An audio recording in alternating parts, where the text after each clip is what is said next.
Son dövrlərdə televiziya efirlərində ailə məişət mövzusu əsasən şou verilişlərdə işıqlandırılır. Lakin bu proqramlar çox zaman sensasiyon və sünni konfliktlərə üstünlük verərək ailə dəyərlərini düzgün təqdim etmir. Şouların dramatik elementlər üzərində qurulması izləyicidə yanlış təsəvvür yarada və şəxsi həyatın həddən artıq nümayişinə səbəb ola bilər. Belə verilişlər həmçinin cəmiyyətin ailə və məişət problemlərinə baxışını sətir və kommersiya yönümlü hala gətirir. Nəticədə əyləncə məqsədi ilə yayımlanan bu proqramlar sosial məsuliyyət və əxlaqi dəyərlərin azalmasına gətirib çıxara bilər. Mövzu ilə bağlı Missiya TV-yə danışan əməkdar jurnalist, filologiya elmləri doktoru Qulu Məhərrəmli deyib ki, müəyyən ictimai əhəmiyyət kəsb edən, auditoriya üçün maraqlı, xüsusilə gənclərə fayda verə biləcək, dünya görüşünü formalaşdıran və bilgi verən mövzular televiziyada müzakirə oluna bilər. Baxırsan bu mövzunu necə, hansı rakursdan, hansı səviyyədə, kimlərlə müzakirə edirsən. O cümlədən də ailə problemləri falanları bunları müəyyən rakursdan televiziyada təhlil eləmirlər. Amma əgər bunu şou məqsədi ilə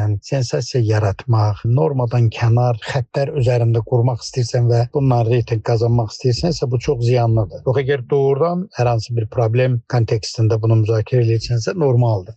Təəssüf ki, bizdə bax o dərin müzakirələr çətin olduğuna görə, müəyyən yaradıcılıq, müəyyən texnoloji yanaşma tələb elədiyinə görə çoxları qaçır ucuz sensasiya, daha rahat yol seçir, yüngül intriqa qurur. Qulu Məhərrəmli qeyd edib ki, belə təqdim olunan mövzular isə tez-tez dalaşmalar və üzləşmələrlə, hətta məişət səviyyəsinin aşağı mübahisələrlə nəticələnir. Bu cür təqdim olunanda mövzu əlbəttə ki, o hikayəsi doğurur.